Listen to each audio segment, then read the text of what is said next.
60 Hz transformer. So, itong mga short circuit parameters is sa high side yan kinokonduct. Yan, sa high side. Yan, sa high side ng ating transformer or sa 4,600 side ng transformer. So, ito rin, short circuit voltage. So, naglagay tayo ng voltmeter, wattmeter, tsaka ammeter sa high side ng transformer. At yan yung mga na-read. So, primary purpose, ba't natin short yung isang side ng transformer, kaya nga short circuit test, ang short natin is low side. Yan. Shorted yung low side niya. Yan. So, ang purpose, kaya natin short or binabasa ang short circuit test ng transformer, yan, para ma-determine po, number 1 is yung copper loss. Yan yung P short circuit is, yan din po ang ating copper loss. So, 615 watts.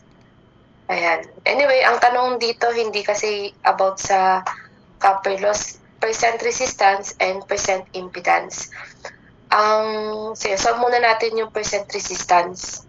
Ratio lang po yan ng short circuit na power divided by yung rated na power ng ating transformer, which is given naman lahat, So, this is 615 watts divided by rating of the transformer is 50,000 volt ampere. So, try to use calculator to divide the following. Yan ang makukuha natin. 0.0. Na-divide ko na yan kanina yan, So, 0.0123. So, in percentage, so this is 1.23%. Ayan. Next is the percent impedance. Itong percent impedance, aware naman kayo na sa impedance nakapaloob yung resistance tsaka leakage reactance. So, nagkakaroon ng percent C because of the two parameters, percent resistance and leakage reactance ng transformer. Saan ginagamit itong percent impedance? Very important po ito sa short circuit or fault current analysis and sa pag-determine if transformers could be connected in parallel. So, important yan na alamin yung percent impedance ng isang transformer. So, ratio lang po yan ng short circuit na voltage over rated na voltage. So, sige, tingnan muna natin. Then, interpret ko yung sagot, no? So, this is ESC. So, this is 150 volts. And then, ang rated na voltage po is 4,600 volts. Ayan. Sa high side tayo. High side. Sa high side ng transformer, naka-install or nakakabit yung mga measuring devices natin like voltmeter, wattmeter, and ammeter. So, 150 divided by 4,600 is 0.0326. Okay, this is approximately 3.26%. So, to interpret this answer, meaning we need, kailangan natin ng input or sa primary side na 3.26% ng rated voltage niya. Yan pag pinag-times mo, di ba? 3.26 ng rated voltage ng transformer para yung sa ating shorted na side, magkaroon ng full load po na current. Okay? Or dito pala, sa primary side natin, it would require 3.26% input voltage applied on the high voltage winding to draw 100% rated current on the secondary winding na naka-short. So, yung sa secondary side. Magpo-full load doon pag yan yung in-apply. Okay. So, letter C or letter D yung correct answer natin.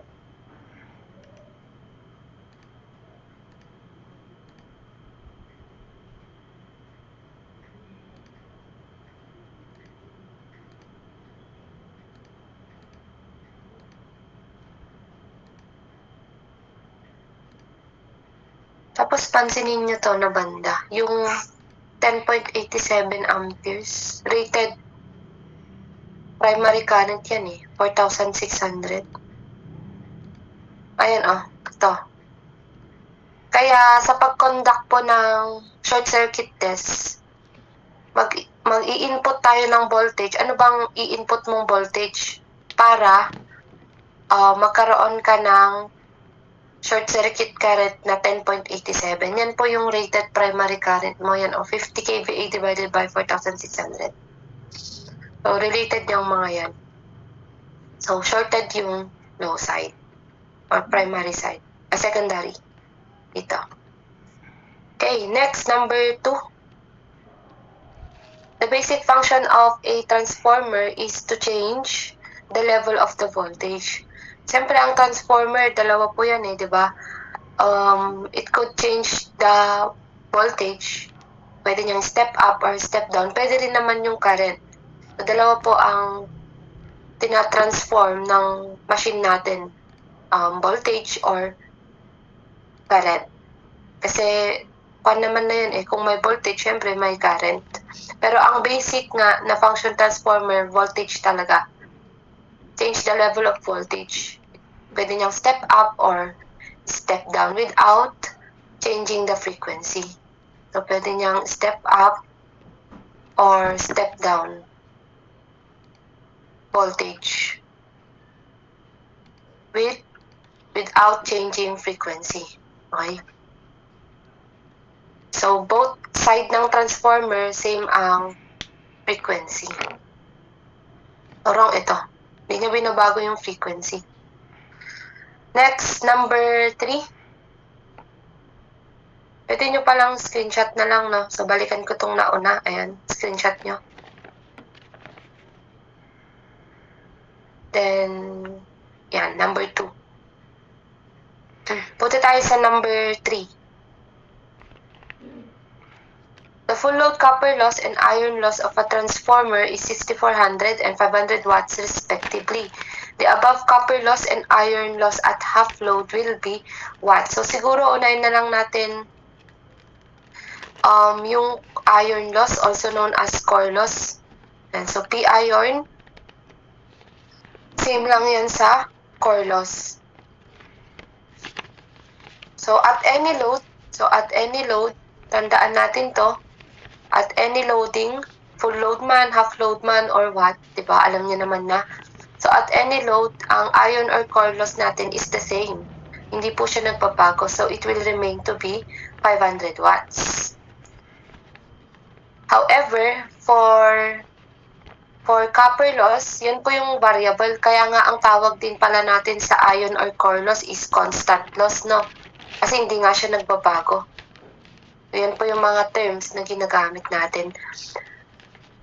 Ang variable loss, yung nagbabago, yun yung copper loss natin. So, variable loss. Considered as variable loss ang copper loss. So, ang copper loss natin at load X, okay? So, at load X, so, ang formula natin para dyan is X squared copper loss kapag ka full load. Okay? Meaning, pag pinaandar mo yung transformer at its rated load, ang makukonsumo niyang loss sa copper, okay, yung mga windings natin, copper loss, yung pag-init mismo po ng mga windings sa loob, losses na po yon in a form of heat. So, 6,400 watts daw ang losses pag full load. Ayan, full load, sabi. So, solve natin ngayon at what loading. Ito at half load, maiiba na po yan. Kalahati na Pag nakalahati na yung load ng transformer, yung drawn current niya, kakalahati rin. Parang ganun kasi. Remember na yung loading natin directly proportional sa current niya. So, kung mabigat yung isinalpak natin sa transformer, mabigat yung load, malaki yung hatak niyang current. So, pag mas mababa, like ito, half load lang, mababa rin po yung current. So, tendency, hindi ganun kainit yung windings, kaya bababa rin yung copper loss. Expected natin mas mababa sa 6,400 watts ang copper loss. Okay, so substitute P copper at half load or P copper 1/2. This is 1/2 squared. And then copper loss at full load is 6,400 watts. Okay, so i-type lang natin to. So, magkano nga ba ang loss? 0.5 squared times 6400. So, we have 1,600 watts. So, bumaba. Answer natin is respectively 500 tsaka 1,600 watts. Okay, sige, pwede nyo pong screenshot.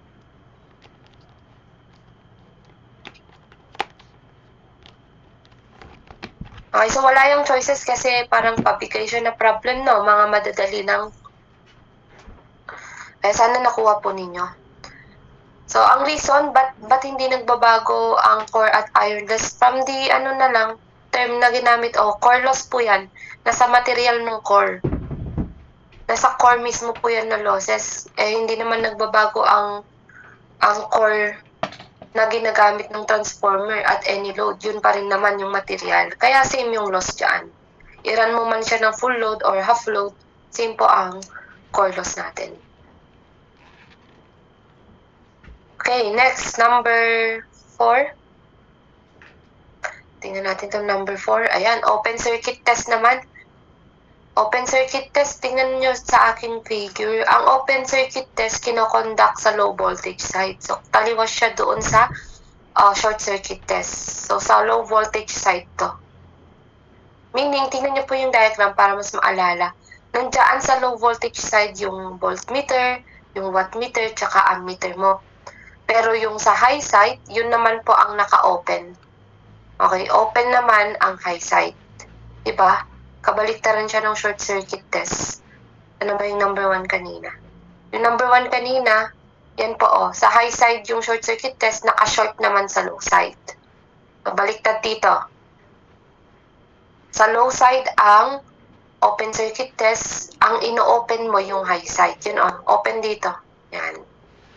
So ano yung purpose? Bakit tayo nag-open circuit test sa transformer? To get the core loss naman. So letter B. Okay. Yung mame-measure ng wattmeter, yun naman po ang P-core. Yan, yung mame-measure nitong wattmeter mo, P-core loss. Yan, copper loss pag short circuit test. Next, number 5. Two transformers are to be operated in parallel such that they share load in proportion to their kVA rating. Of course, di ba? Kung mas malaki yung kVA rating niya, mas nagbibigay siya ng, mas nag-share siya ng malaking loading. So, proportional po yun. Di ba, tama naman. Sa formula natin ng S, ang S is EI, which is, we can conclude S, yung rating ng transformer, is directly proportional sa current. Current drawn. Kumbaga yung current drawn by the load. So, proportional. The rating of the first transformer is 500 kVA. Look at our diagram just to show you, no? Transformer A, transformer B, masasabi mong in parallel connection sila pag yung isang bushing nila, ito nakatap sa isang linya. Tapos yung ikalawa naman, ayun, nasa isang linya rin. So, nakaparallel nga. So, ano nga ba? Yung isa 500 kVA, yung isa naman 250 kVA. So, kalahati nung isa, no? Ano yung expected nating leakage impedance? Okay, yun yung sinabi natin sa number 1. Na ang purpose po ng pag-solve din ng mga leakage impedance o yung percent ninyo kanina, pang-parallel kasi. Pang-parallel operation ng transformer. Okay, so kung S is directly proportional to I, di ba ang I is inversely proportional to Z? Base sa Ohm's law. Di ba? O kaya sige, para hindi po kayo malito. Aside from S is equal to EI, dapat marunong tayo mag-interpret ng formula, hindi lang ginagamit natin siya. No, dito sa formula ninyo ng SEI, we can easily say S is directly proportional to current. Directly proportional din siya sa voltage. So, parang ganon kung ating i-interpret. Ngayon, may formula tayong ganito, di ba? E squared over Z. So, parang ganyan. Kasi napalitan lang si I ng E over Z, yung Ohm's law natin. So, base naman sa formula na to, we can conclude, kasi S tsaka Z ang pinagkukumpara dito Diba? So, we can easily say S is inversely proportional naman sa Z ng transformer. So, yun na yung ating gagamitin. Tabulate ka sa tuwing may mga ganyan na relationship ng dalawang condition. Okay, so ang S1 natin is 500 kVA, tapos ang kanyang impedance naman is 0.05 per unit. Sa second condition naman, or second na transformer, meron tayong 250 kVA, tapos ang Z2 naman niya is 0.05. Unknown pala. Unknown. Pwede natin siyang isolve as ratio and proportion na lang. Okay, gamit dito mula dyan. Okay, so say lagay natin dito S1 over S2 dahil inversely proportional, nasa taas yung Z2, nasa baba naman yung Z1. Then substitute na.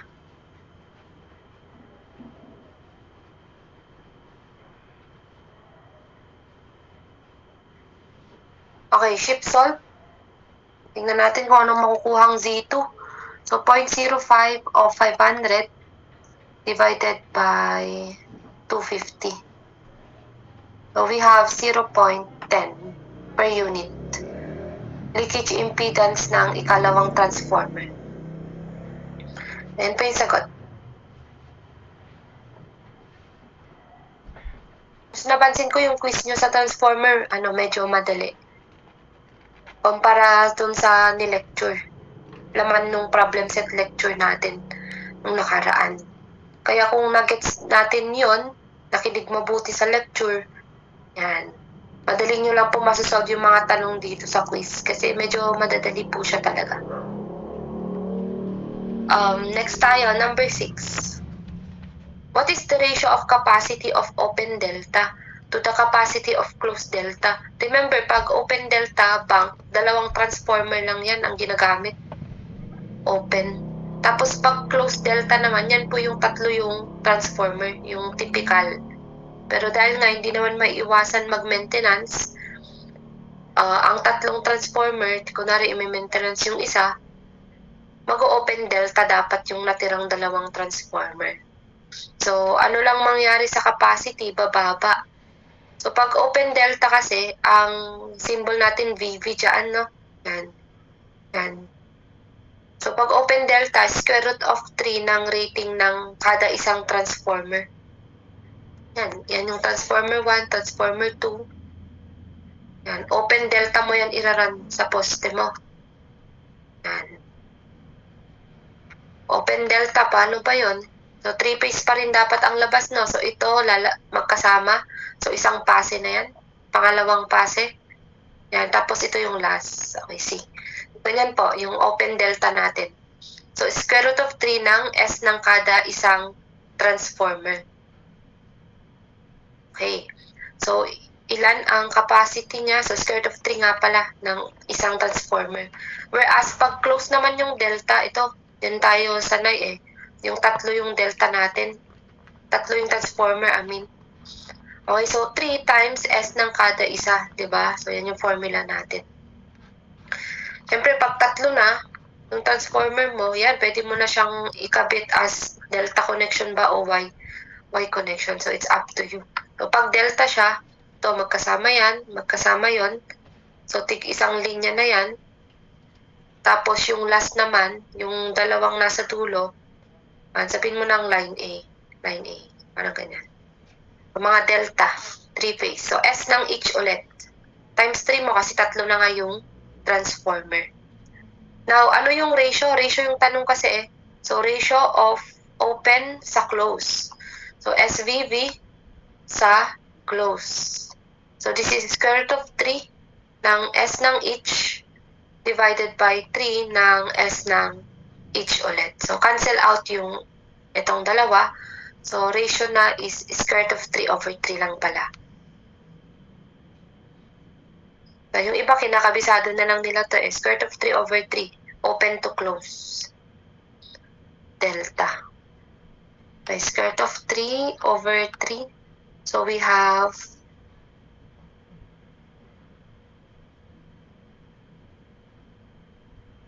0.577.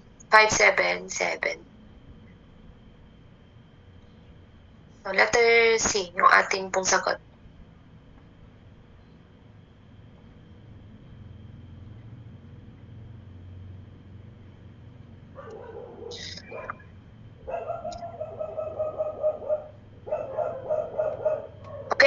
Next, number 7, kung may mga queries na lang, message nyo lang po kami or ako dito po sa ating mga pinag-aaralan. Number 7, the following are protection device built-in for safe operation of power transformer except what? Ayan, inattach ko na rin yung picture ng ating power transformer na matatagpuan sa ating mga substation.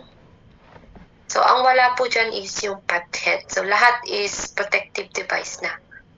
Sa mga succeeding number, matatanong yung breather tsaka conservator. Spray na lang natin siya mamaya. Whereas yung pushing insulator naman, ito siya. Yun nakikita nyo dyan. Take nyo na yung screenshot. Next po tayo, number 8.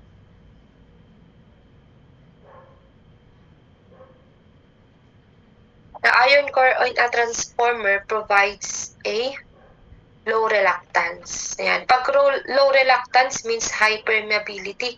Yun yung target natin sa transformer. Remember, ang transformer, electromagnetic induction po siya nag-ooperate. So, kailangan natin ng high permeability or low reluctance. Reluctance is para siyang resistance, 'di ba? Opposition to magnetic flux. So, dapat mas mababa yung opposition sa magnetic flux para mas maraming flux na ma-generate. Related yan sa flux, yung flux natin, yung permeability or reluctance.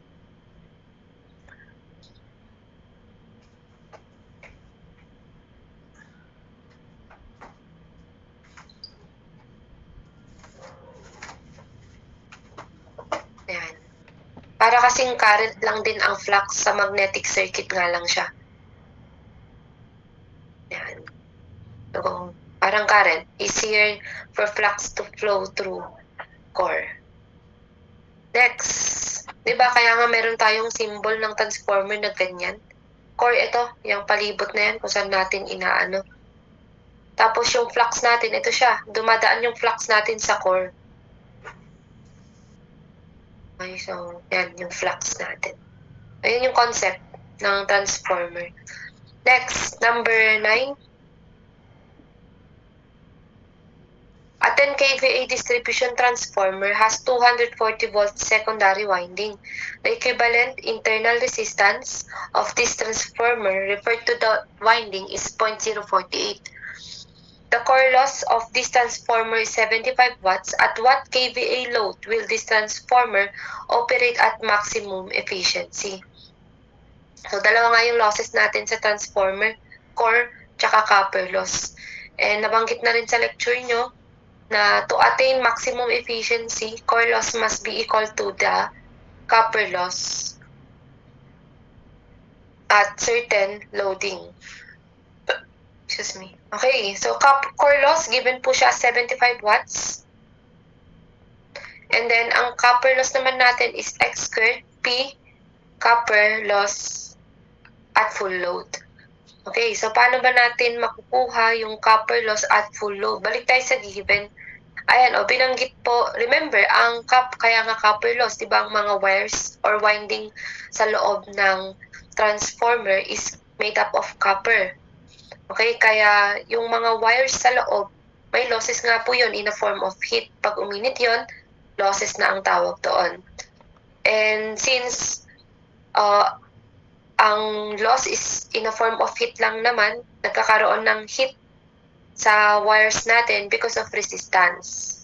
Ino-oppose niya yung flow ng current, kaya umiinit. So we can easily conclude na ang copper loss is yung I squared R. Yan. Because of resistance na kakaroon ng init dun sa equipment natin. Ayan, dito natin siya masasolve. Copper loss at full load current, given po ba? Ayan, we can solve for the current, right? Given naman ang S tsaka I. So this is 10 kVA. So 10 kVA divided by 240 volts square natin times resistance 0.048 ohms. Given na rin siya. Okay, so ilan kaya to? Tignan natin kung ilan. So this is 10 divided by 240. Square natin times 0.048. So ito yung kanyang loss. 83.33 or 250 over 3 watts. Sige, 75 watts equal to x squared.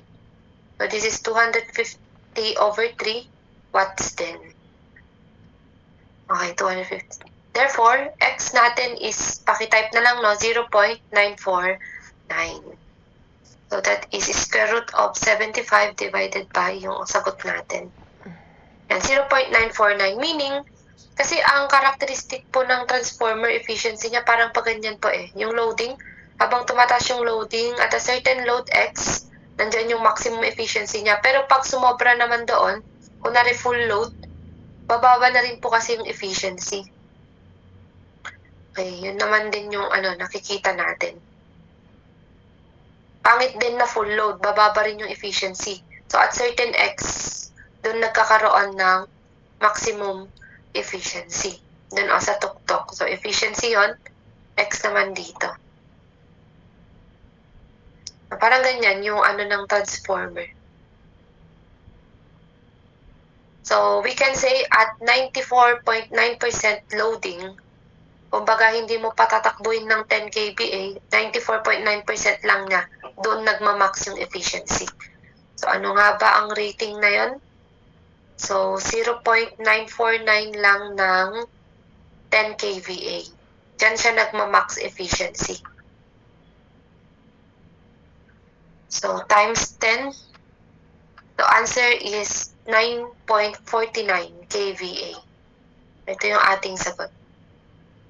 So, wala ulit to choices. I hope nakuha natin.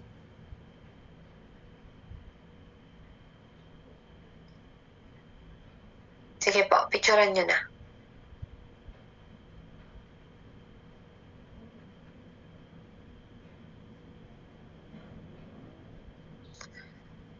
Next, number 10. Autotransformer can do the following. It could also step up or step down voltage. Siyempre, ang autotransformer, one winding lang yan. Unlike yung conventional na two-winding transformer na alam natin. So, meron tayong autotransformer. Ang main na ginagawa po niya, autotransformer adjusts the voltage automatically. Kaya nga auto. Adjust the voltage automatically according to load. Okay, according to load. So how? Pagpapalitin niya lang or pagre-reversein niya lang yung connection according to load. Yan. And ang advantage niya kumpara sa two-winding transformer is more efficient ito, ang auto-transformer kumpara dun sa two-winding, yung ganyan, kumpara dyan. So ang auto-transformer is more efficient siya kumpara sa two-winding. More efficient, tapos smaller in size, tapos ano pa ba? Require less copper in their construction. Kaya smaller siya in size. May less yung copper na magagamit. Tama naman kasi may common winding. Kaya parang nakatipid ka sa wires, di ba? Pag two-winding, dalawa, isolated, separate sila. Pero pag auto-transformer, isa na lang po, may common winding. So, smaller in size niya. Smaller in size. Kumpara sa two-winding. Okay, next.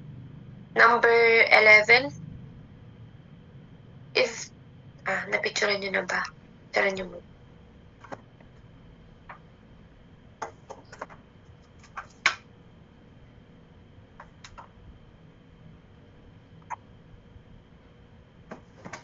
So, ito naman is auto transformer.